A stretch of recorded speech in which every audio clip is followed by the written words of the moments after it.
Welcome to the Armored Combat Escalation Service Podcast, Episode 6. Today is Monday, November 24th, 2014, and I'm your host, Brandon, also known as Cattra, Kell, and with me today is Shimmering Sword and Tychron.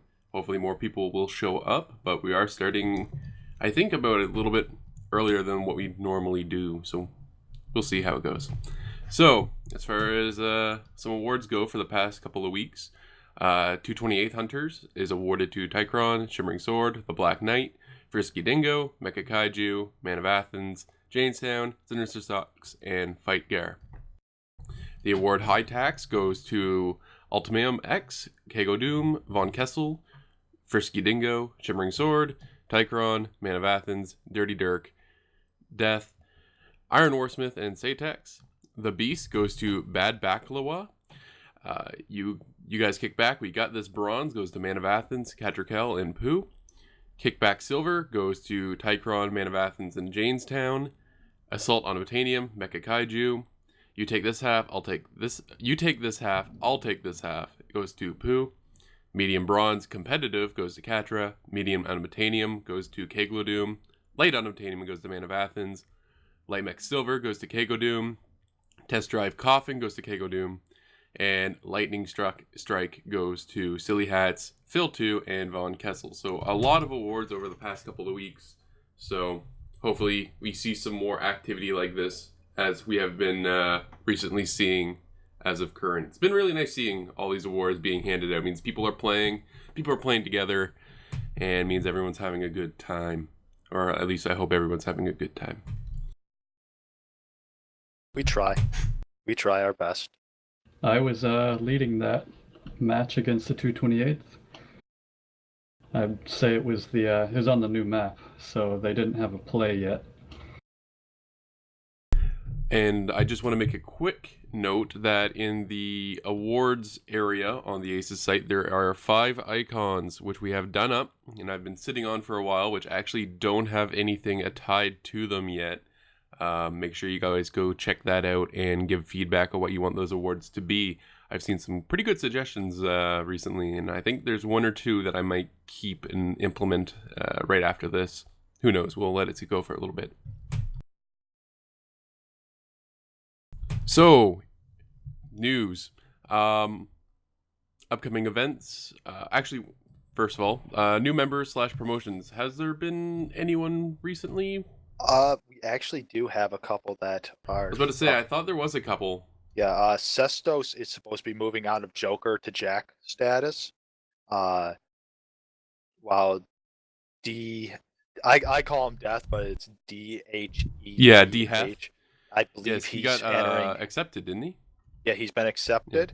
And I believe he's now going into his 2nd week of status as a Joker, so he's moving right along. He was actually one of the ones that got the awards there earlier, so that's always nice to see. Yeah. So upcoming events, of course, we have our Monday podcast, which is at 7 p.m. Eastern, followed right after by Monday night practice, which is 8 p.m. Eastern. We have our 30 Pacific practice, which is 7 p.m. Pacific Standard Time. We have, of course, our Run Hot or Die 4v4, which I believe got postponed, or was that a different one?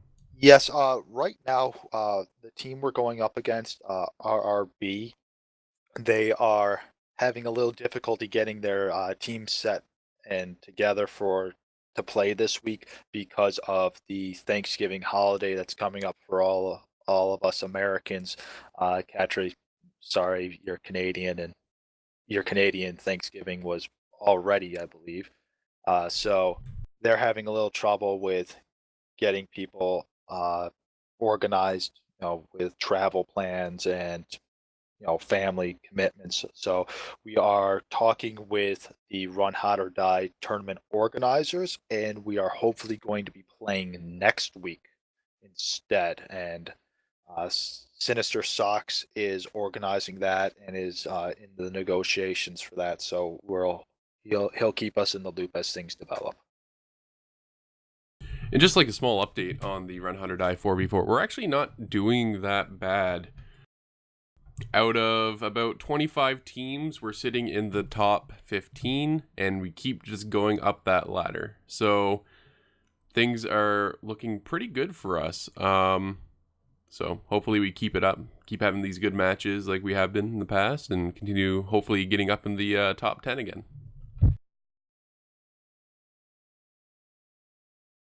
And of course, we have our ACES tournament, which is a work in progress still. I read the document. We have the document all done up and everything like that. Basically, everything's set and ready to go into playtesting. We just have to kind of do a few last minute things and actually set up a time for some playtesting, and then hopefully get an actual date for when that will go live. So keep tuning in for more information on that. Now let's get to our general talk. All hands in, nothing can stop us now talk. So of course we had the new map come out, Swamp. What are you guys' thoughts of this new map? Do you like the feel of it? Do you not like it? What's the overall consensus here? I like it. I think it's definitely one of the prettier maps that PGI's put out. I like that it's not an urban, combat setting. It is more organic in nature. It's bright, which is a very nice thing. It reminds me of back during closed beta when a lot of the maps like Forest Colony and Caustic Valley, were nice and bright and didn't have that perpetual haze on them. There is mist on the map, but it's more in context with swamp gas and everything. Heat vision is a nice little benefit to help cut through that, but you can spot things without it. There's some nice verticality with these plateaus and little hills that are dotting the map. Uh, it's nice. I like it. I think it's a little difficult right now for players to handle because they're not used to it. They're still learning their way around it. But uh, I think once people get a better idea of how to play on it and what tactics they can use to their advantage on it, it's going to be a favored map.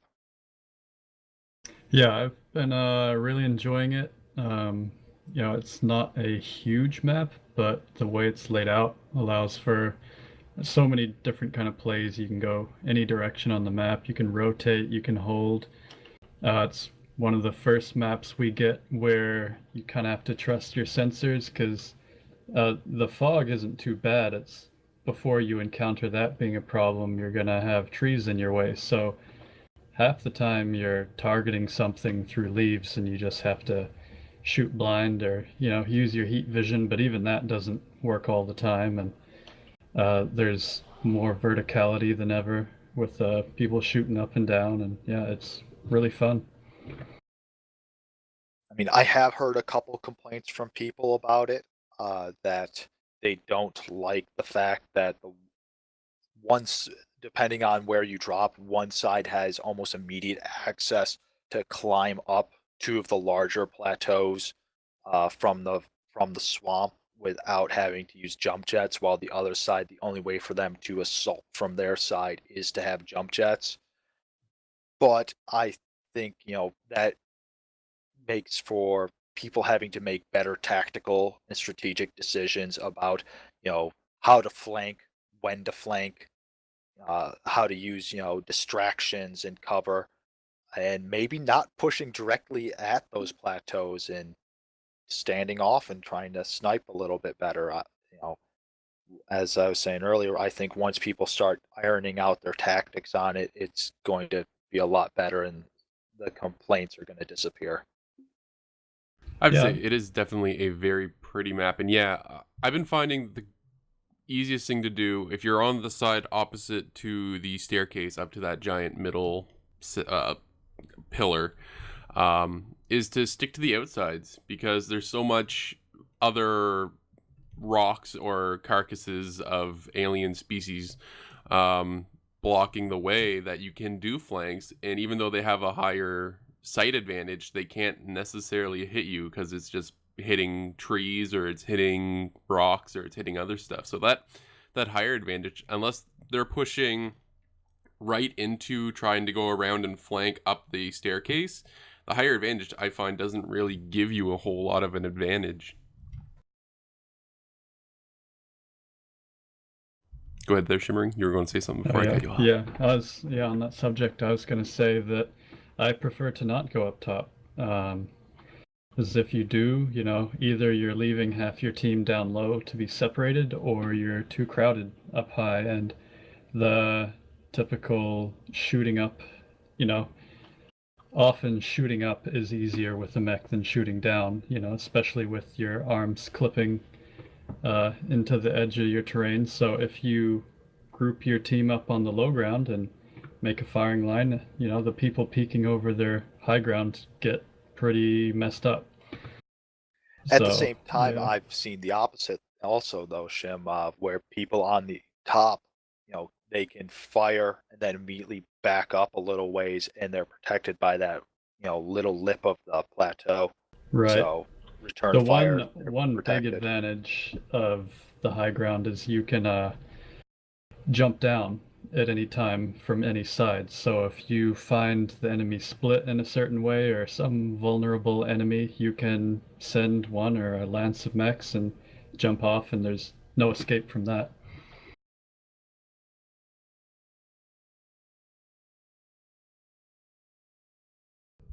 Yeah, overall, I think the Swamp Mat's probably one of the better new map. Well, I mean, we've had Swamp come out, and that gives us all new assets as well, so we might even see variations using the textures and stuff like that.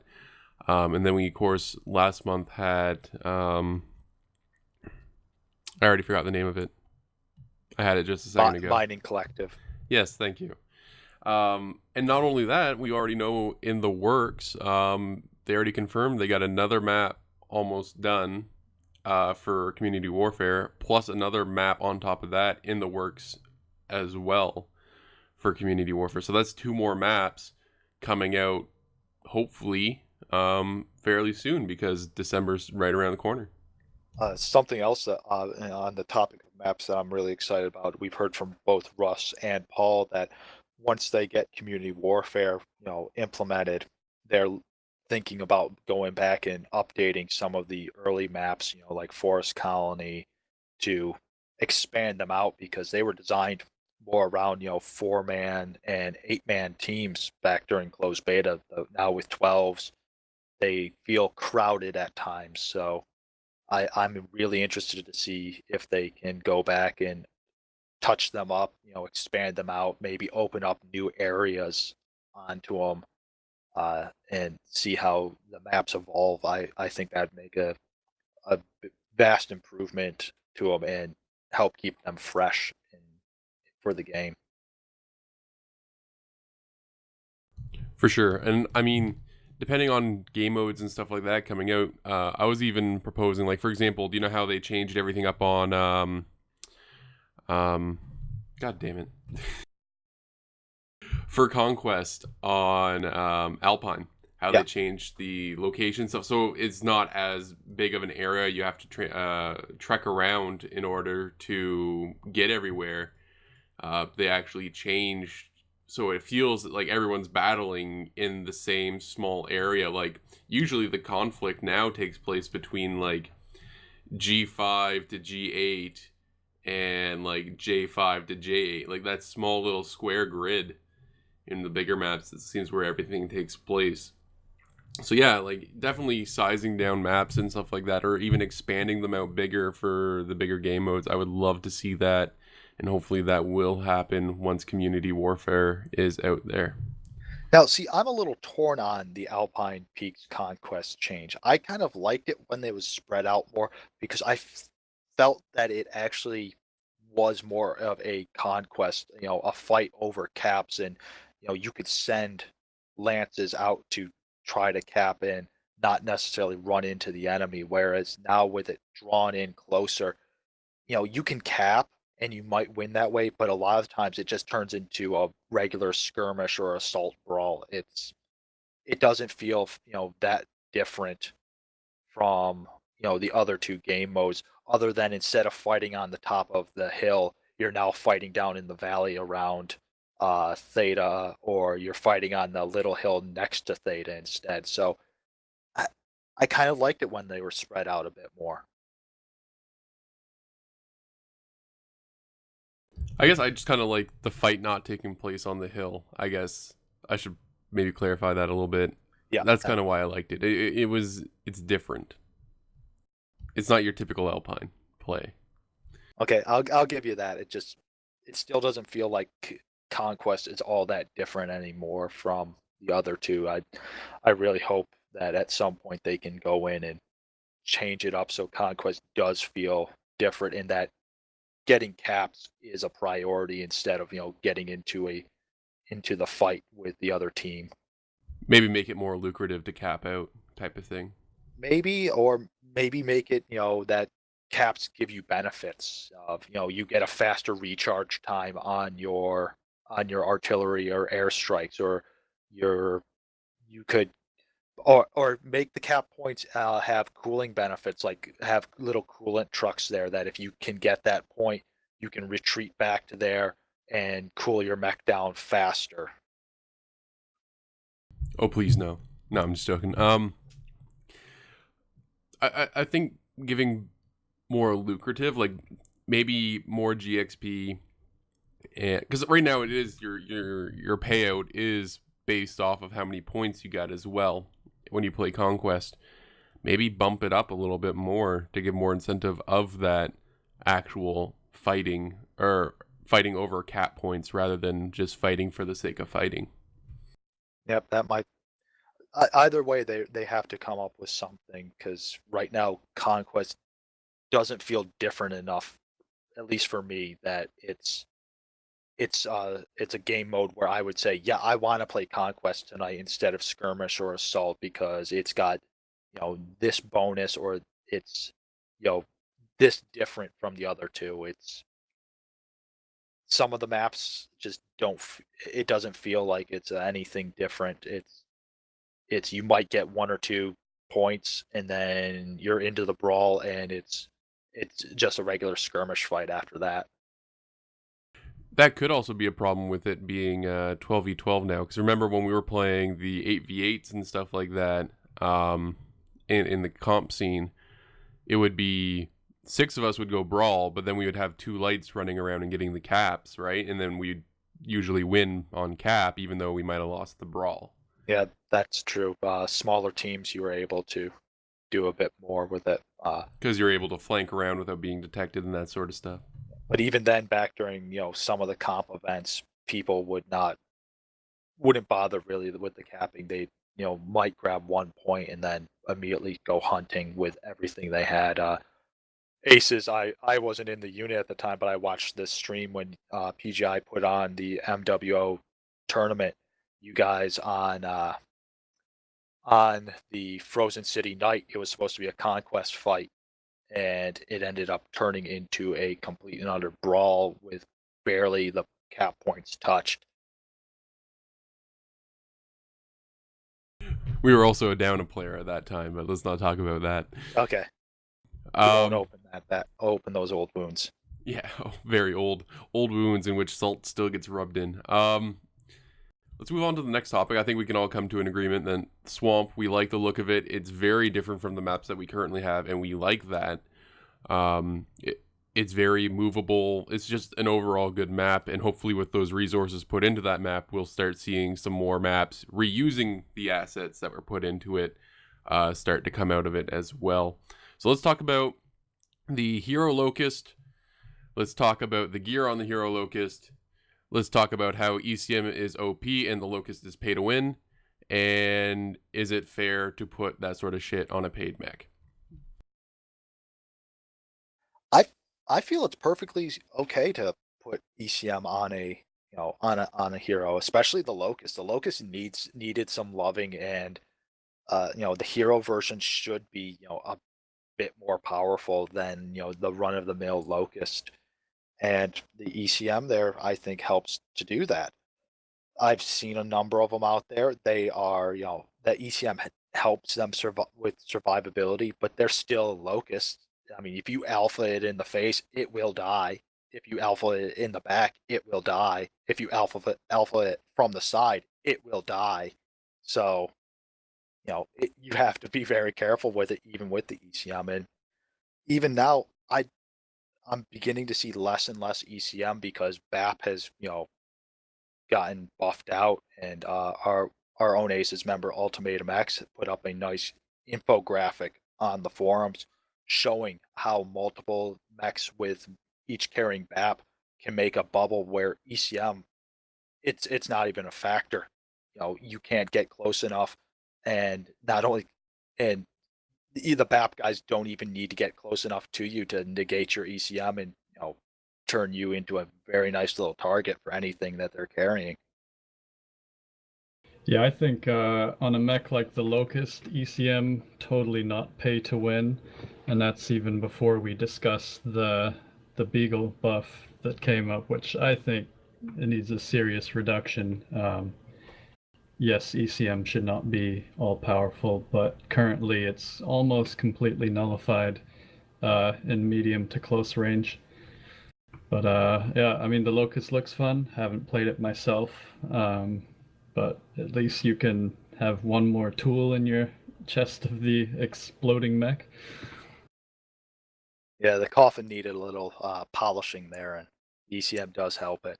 But as we were saying with BAP now getting buffed up, I honestly don't even see the point of taking ECM in some matches, because the other team's going to have BAP, and it's going to be negated. It's not going to help unless you are looking to make it a long range fight. And ACES, we really don't do long range fight. We do brawling. We do hit, quick, hard blitz fights, things like that. We don't really have a standoff at range style to us. So ECM right now, I would I would argue that don't bother taking the Kit Fox or the Raven. Take fire starters instead, especially the fire starter A with those 8 small pulses. It's it's far more dangerous.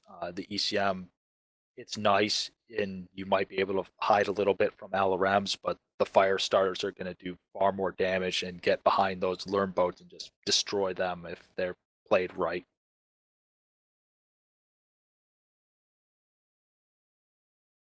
I think this brings up a good point. I think, yeah, BAP definitely got too much going for it. I mean, it should be able to counter ECM, but I don't think it should be able to hard counter ECM, because ECM was always the hard counter for ECM. What I think BAP should have done is reduce the effectiveness of ECM by, like, put it down to, like, 90 meters or something like that. Well, the other thing I don't understand with what they did with the BAP buff is they made it so that if you have multiple mechs together that each mount a clan active probe or a beagle active probe, it not only forms a bubble around them, but it stacks and will expand the bubble out, so you get bonus distance if you have multiple mechs together, each one with a active or beagle active probe. And I don't think they needed to do that. It makes it so you suddenly, instead of having that 300-meter bubble, you've got 3 mechs there, and your bubble's now extended by an extra 50 to 60 meters, or an extra 70 to 100 meters. And I think that's way too much. Is that confirmed? I didn't think it Yeah, expanded. it's hold on. It shows up in the infographic for that Ulti basically created to outline the buffs that were mentioned in the patch notes of how they work now, and it's a bit much.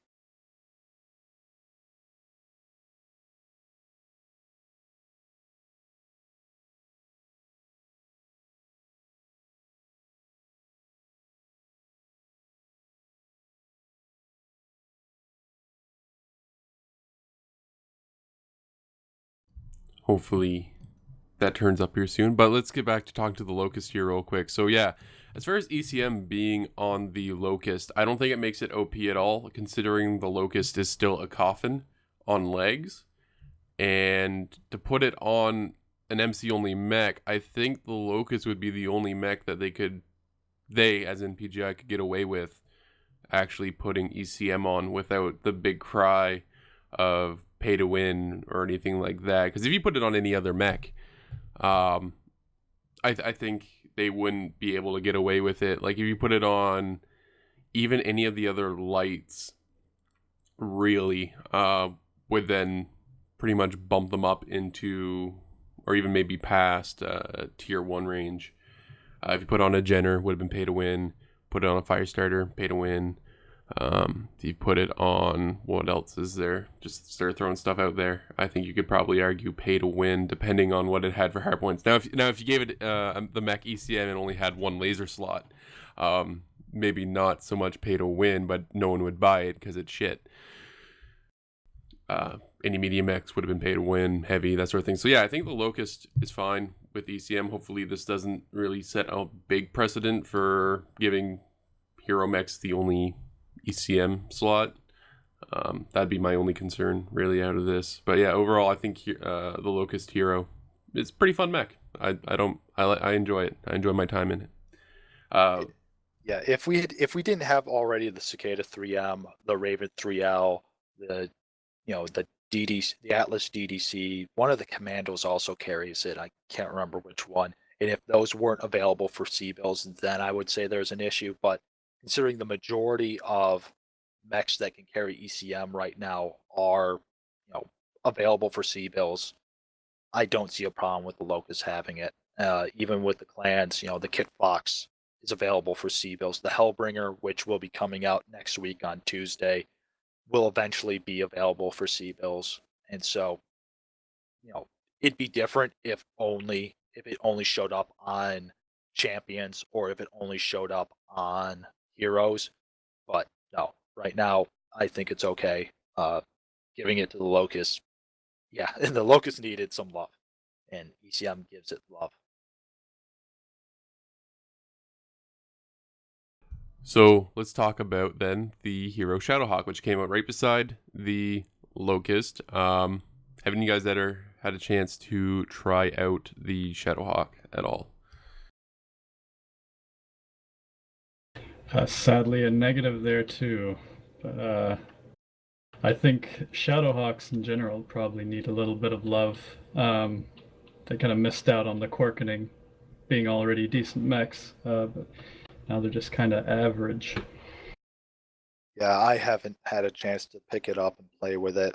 When it first dropped, I saw a lot of people running it, and I saw a bunch of different builds being used. But since then, I haven't seen them a whole lot. Now, that might have been because of the challenge this past weekend. A lot of people were taking, their top tier mechs to compete in the challenge and get, their victor and to get points, because it was a difficult challenge. But so we'll have to see in this coming week how, if it shows back up a lot more or not. I picked it up. I played a little bit in it. It's all right, I guess. I run it a little bit. I basically just threw my 2D build into it, or just one of the AC-20, 3 mediums, jump jets. It's basically the same thing I run on pretty much anything. It just gets a cool paint scheme. What I would have liked to see in it, and maybe make it a little bit unique, is instead of having the laser cooldown quirk, AC-10 fire rate quirk, that might have been something else, because then you would run 4 mediums and an AC-10 or something like that. But that's just me bitching and complaining about playstyle. Yeah, it definitely looked interesting, and as soon as I see it go on sale, I'll probably pick it up, because it's one of the hero mechs that I'm interested in, along with the Griffin hero, the Sparky. So hopefully I'll get a chance, to play with it eventually. Hopefully a Christmas hero mech sale or something like that will come down the line. But yeah, one of the things though, with these 2 hero mechs dropping at the same time, I was hoping they would do like a bundle or something like that, so you get both the Shadowhawk and Locust together at like a 15 to 20% discount or something like that. So you pretty much get the Locust for free, I say with my air quotes, which people cannot see. And by free, I mean because you end up paying like 500 MC more, you end up saving 1,000, that sort of thing. I think you'd probably see a lot more of the Shadowhawk heroes in play if that was the case, because people would see it and they would want both mechs, and you save a little bit of MC. Might have seen sales a little bit up, and from a marketing perspective, people would end up spending more, which is what PGI wants. But sadly, we did not get that. Oh well. So, the other third mech which came out was the Mist Links for the clans. Everything I saw that day was that it's shit. No, really, it's shit. Maybe not. Let's talk about builds. Let's talk role. Is it fun? Do you like it? Yeah, it's just bad. It's got a ton of locked equipment. It's got a Beagle probe that probably nobody wants to take. You want your ECM, you have to give up an arm. You got all your guns in another arm, and that just falls off when somebody looks at it. Paper armor light mech, slow clan light mech. It's got everything going against it as far as light mechs go. It is, yeah, it's rough. It's got, it's got spider-like armor and locust-like armor, but it does not have the hitboxes that the spider does. It's blockier. It takes fire far more easily. The weapons are not well placed. They're all in the arms, so if you lose an arm, you're immediately cut. Have your firepower cut in half. If you're running the ECM variant, you either lose your ECM or you've lost all your firepower and you're pretty much useless for the rest of the match. The only decent builds I've been seeing so far are actually where people aren't taking ECM. They're stacking up like all SRM 4s, and they're playing it basically as you would play the Oxide, being a very quick hitter that can get in behind someone and open up a back, or rip through internals if they get a chance. But it's really not that great of a mech. All of the inner sphere lights can basically hunt and kill it with ease. I've seen commandos hunt it down and destroy it. Even the deaths now with just 4 stock deaths now, destroyed a Mist Links, and it's sad because it should be somewhat decent and it's not. And part of me says it has to deal with the way the game's played right now, that it's more of an arena style combat. If it was more of a protracted campaign where you don't necessarily have to kill everybody in order to win, logistics are more of a factor. Scouting is a bigger factor. Things like that, where it's a more strategic style play, it might do better. But in this atmosphere where basically every match is a death match, it just can't compete. I'll agree. It's really hit or miss for me. I've been having fun in it, but fun does not always equal to good. I've been running it with 2 SRM4s and 3 medium lasers because ECM, what's the point? That being said, having the jump jets, I know they're hard locked and people don't like that, but the number of jump jets in them is amazingly fun. I feel, and this might be somewhat controversial, but I feel like an elemental kind of, because it's got like almost a perfect 90-degree jump arc. Like it just goes straight up. Oh, it can definitely fly with those 6 jump jets. I saw one on HPG, a guy walk up to the base of the outer ring, and from a standstill jump straight up onto the top of the wall, and he still had at least a quarter of fuel left in his jump jets, that if he had not made it, he could have easily feathered them and been perfectly fine on landing.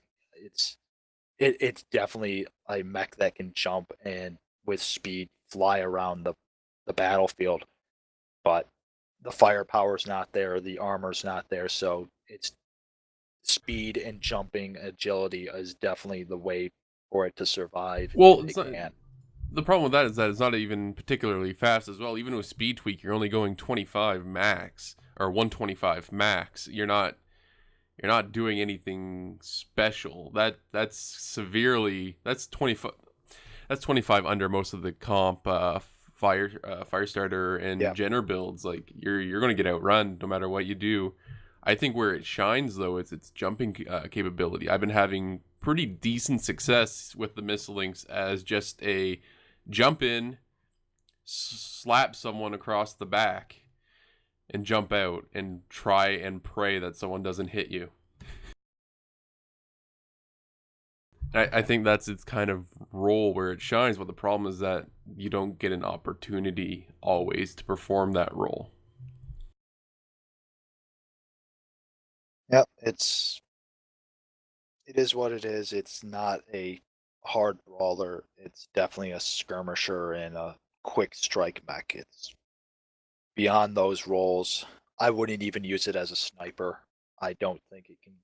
I don't think it can carry enough long range weaponry to work as a sniper like 3L You can. you can get one peep with ECM and one large pulse with ECM, and that's it. Yeah, so it's not worth it to try to run it as a sniper. All right, so our next topic is community warfare is in testing. This was confirmed by Russ, who was on the town hall last week or 2 weeks ago, something like that. So is this exciting? And December is still the target date. And what do you expect? Yeah, it's exciting. I'm glad to hear that it's in testing. I kind of wish that they had opened up the testing a little bit for some of the you know long-standing members of the Mech Warrior community, but the friends and family that testing they're doing, I don't know if they're going to get a adequate sample size to in terms of their testing. It makes me worried that once they launch it, you're going to have a lot of bugs and glitches that people will find, kind of like how on Mining Collective there was a number of little bugs and glitches found once it went live. The reasoning that they gave of wanting to make it so people are surprised and excited about it, and that there's more anticipation and things like that, I don't completely buy in. I think people, the Mech Warrior fans and players that have been with this game since the beginning are already surprised and happy and anticipating it greatly. Giving a couple of them, you know, access to help with the testing isn't going to lessen that. They're going to be just as enthused when it goes live as when they were testing. Maybe, yeah, they have to worry a bit more about people leaking things, but there are ways to help prevent that. So you know, make it like they had back in closed beta, where you signed up to test to play in closed beta, and you were you had a initial and confirmed via electronic signature that you would not leak things, that you would not take video, and if you were caught doing it, there were penalties.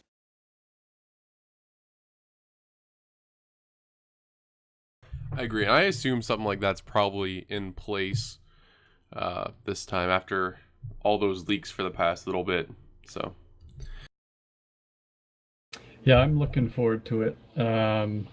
I think for all the, PGI, your game isn't done until Community Warfare is here history, I don't think we're going to see as huge a community shift over as people demand of the system. I think everybody's going to go try it out. It should be fun. I'm looking forward to it. I want to play it a lot, but I think a lot of players, especially the solo queue player types, are just going to go back to playing the non-hardcore matchmaking system. So hopefully we have the population to keep, community warfare going, in a solid way. I've heard a couple people complain already, like, oh, I'm not going to play Community Warfare because I'm not that big into the role playing aspect of the game. It's like, you don't have to be a serious role player to play Community Warfare. It's going to be just like playing a regular match, except there are going to be extra objectives, and there's going to be, some extra rewards if you win and some extra, little rewards if you lose.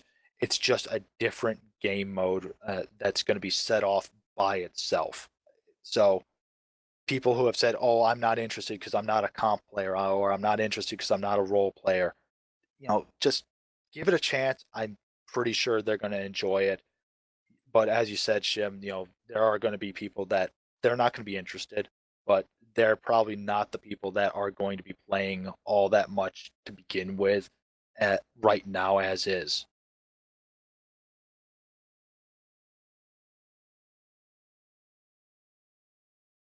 I agree. I think people have to remember that the community warfare part is pretty much the hardcore mode. I think everyone's thinking that community warfare is going to come in and it's going to replace the current matchmaking system, and that's simply not the case. Because I see everybody talking on the forums and stuff like that. It's like, well, I want to play clans, but I don't have, or I want to play clans, but my group's going Intersphere. Why did I spend money to get all these clan mechs? You can still group up with, you can still group up with, like, we can still run our regular thing that we do every week now here. You can group up with your friends, hit that find a match button, and drop in. The community warfare is that hardcore mode. It's going to be the role players. It's going to be the people following a strict set of rules and that sort of stuff. So it's not going to replace anything. It's just going to add more to it. So, but yeah, I'm very excited, and hopefully everything goes smoothly and they hit that deadline. Now, here's a question. What happens if they miss the deadline? What do you think the reaction's going to be? PGI lied, everyone dies. Now, see, part of me says, yeah, you're right on that if they miss this deadline, if they cannot deliver when they say they will this time, it's going to drive a lot of people away. At the same time, if they do miss it, I really want Russ and Paul to come on and say it wasn't ready. We found a game breaking bug on this map where if you went there and you fired your PPCs at that exact coordinate, your mech fell through the world or something like that. Be honest with us about it, and I think that would help mitigate. But I think they're banking on community warfare pretty heavily as it is, so I don't know if they'll probably not miss it.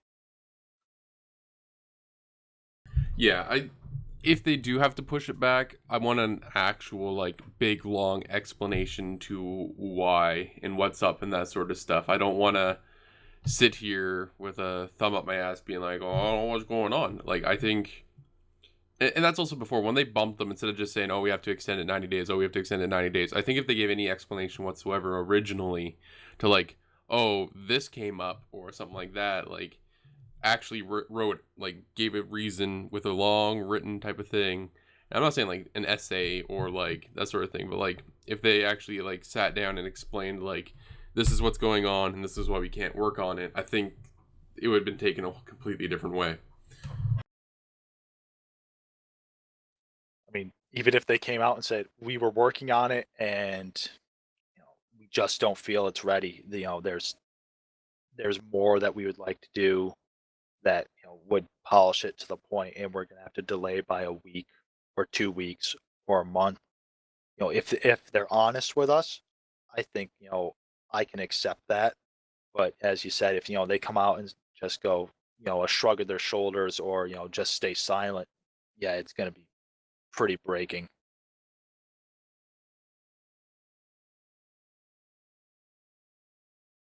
So let's move on to our final topic for the night. And again, it's another thing of Russ during the town hall said something interesting, and that's on modules and module mechanics. And there was discussion on making modules cheaper, and he mentioned that the really only two options that how modules would work, and their idea was they're expensive, but you can move them anywhere you want, or you make them cheap, but they're permanently mounted to the mech, a la like World of Tanks or the gem systems in certain RPGs, or like for me, the example would have been like the card system in Ragnarok Online. Do you like this idea of perhaps cheaper modules, but having them permanently attached to the mech until you either replace them, and when you replace them, of course, you don't get them back; they break. Or do you want them currently as is with the expensive price, but you gotta hunt for 15 minutes to find them, take them off, and put them somewhere else? I'd like probably I don't think I want either or. I would prefer a hybrid that you can either pay the extra and make them, interchangeable, or you can decide, no, I'm going to be cheap and get a permanent one. I don't think I'd want, just the cheap ones, or as it even stands right now, just the expensive ones. There are some mechs, yeah, I'd probably put like some of the weapon modules on there, and that weapon module is never going to change for that mech. That build is probably permanent to that mech for me now. At the same time, there are other mechs that I switch up, the builds on them and tinker with it enough that I'd want to be able to, switch my weapon modules out and my sensor modules out, enough times that if I if they were cheap and, only one shots, I'd end up spending probably just as much as I would, for getting, the ones that last all the time and are more expensive. So if they're going to do something with cheaper modules, I'd say, give us a hybrid system. Make it so that we can choose, either we pay extra and it doesn't go away, or we decide to pay less and it is a one-shot deal. What if, just Similar to hypothetically how the speaking, camos and paints are right now, I would say, yeah, do something what like if that. what if hypothetically speaking, they do the the way you're hypothetically talking about, where there's the permanent option and then the non-permanent, like we can move them around like how we have them right now. But what if the permanent one was for C bills and the ones that you can move around now was MC? Would that be something that would be all right, or? No, that would piss me off something fierce. Uh, I'm sorry. I'm not paying MC for a module. That's it's just not happening. It's one of the reasons why I won't pay for MC for camo patterns or for paints.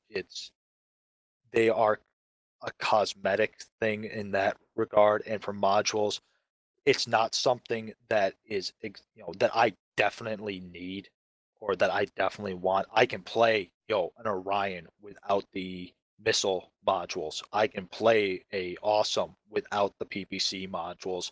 I can play my Timberwolves without modules, and they're perfectly fine. So if they were to make the more expensive modules MC only, I don't think people would buy them. I think you would see the player base basically just go, nope, we're not going to do it whatsoever. Yeah, with something like that, I think you'd only see competition teams buying anything along those lines. Even then, I don't think the comp teams would do it. They might get the cheap ones and they would just say, it's cheaper for me to buy a brand new mech, put, make a variant of it that I use for competition only, and buy the cheap modules and leave it like that just to sit in my mech bay for when I need it, rather than pay MC for them. One option would be to, yes, allow us to buy, if we're allowed to buy any type of module, one shot reuse, as we have now for MC and C-Bill option, give the I don't have time to play, but I have money type of people another way to skip the grind. Because currently there's no way to skip grinding modules. Well, there's a roundabout way, but it's very expensive because you have to remember a little bit ago they added that you can buy C bills for MC now. Yeah. And some like 6.5 million C bills is like $14, I think. So it's like $14 a module. Yeah, I believe the current smart way is people have a value chart for which hero mechs have the most C-bill return. So Champions, I think it was the Champion Jenner or something like that because of the engine. Yeah, a cheap light mech that has an XL engine in it, you buy for money, resell for C-bills. If they were to do something where you could unlock a mod, if you could buy a module for MC, I would say they better not have that. You better not have to unlock that module via GXP. If you pay the MC, you better get it lock, stock, and barrel for everything. You don't have to do you don't have to go into your pilot tree and unlock it. You get immediate module, top tier, everything. But I don't think they're prepared to do that. I don't think the players want that to happen. So, I don't know, it just kind of always felt odd that modules were endgame content. I was always thinking that like it should be a combination of module, like mech collecting with a mech with full set of modules should be your endgame content, not just the modules themselves. That's just how I always felt it. see, there are a number of mechs I run without modules still, just because I don't want to spend the extra C bills on them. I wouldn't spend the MC either, but I'm perfectly okay running a number of my mechs without a weapons module or without extra sensors on it, and I do perfectly fine with it. I I might be in the minority there, but I think most players, I think unless most they're players yeah. are like you and where they don't run modules because they don't want to spend the time hunting for them. I know I'm one. Oh God, I have one of every module, but I don't know where half of them are, and I don't want to spend 25 goddamn minutes looking through 120 some different mechs for my modules. yeah. I used to have to hunt as well, and I've gotten into the system now. Every time I get out of a mech, I immediately go to Mech Lab. I go to the modules tab. I immediately take everything, just strip modules, and leave it like that. And that way, they're always in my inventory, and I don't have to hunt and peck for it. But it's it's kind of a pain either way. Yeah, like that's what I was thinking. Like, even if the modules cost like 500,000 C bills, but they were permanently locked in, there's certain modules like every mech I would run it in regardless. Target deprivation's one. I would never remove that from a mech if I had multiples. All my light mechs, the quick cap module, I would never remove that. Certain weapon modules, like because the mech's built around that weapon, I would not remove them. But right now I have to go hunt them down, find them, take them out, put them in the new mech, that sort of thing. But yeah, so cheap mechs for them permanently being there. That way I don't have to go hunting for them. I can see a benefit to that. But yeah, it's hard to say. If I kind of like it how it currently is, but also if that other option was available to have them hard locked in there, I could see it being used as well, or at least I would use it.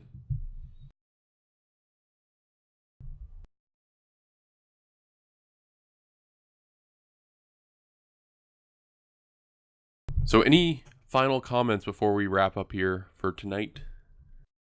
The king crab's getting closer. The king is coming. They better make it so you can pinch the claws because it's DOA if it's not. It'll be fun. I'm envisioning that a couple people are gonna take the missile rack off because they're gonna want the free tonnage up for extra ammo for those 20s. But It's gonna be brutal. yeah, I it's right now. There's it's gonna be one of the few mechs that can probably tank and fight a dire wolf toe to toe and have a good chance of winning. Besides the Banshee right now. Well, it's hard to say because it's Intersphere Tech, right? So you'd have to run as standard if you want to go toe to toe. It's Star League Tech as the prime. That's still Intersphere Tech. Yeah. Yeah. Well, it'll have Endo. Yeah, it's still gonna run standard, I believe. I don't I don't think there are any variants of it that actually run in XL. Well, I mean, like if you want to, 220s is quite a bit of tonnage. When you run a standard, I mean, you're able to, but if you want to go toe to toe with a direwolf, running an XL would be suicide. If you want to fit like the big guns on there, it's hard to say. We'll see. Well, hopefully when it comes out, we'll have some fun. Yeah, they're all standards, standard 300s, and there's nothing there in any of the lore from what I can see that suggests that an XL gets put into it. Well, there's one that's in the Jihad that gets a light fusion engine, but nothing for an XL. So, yeah, standards, like any assault mech standard, is going to be the way to go on it.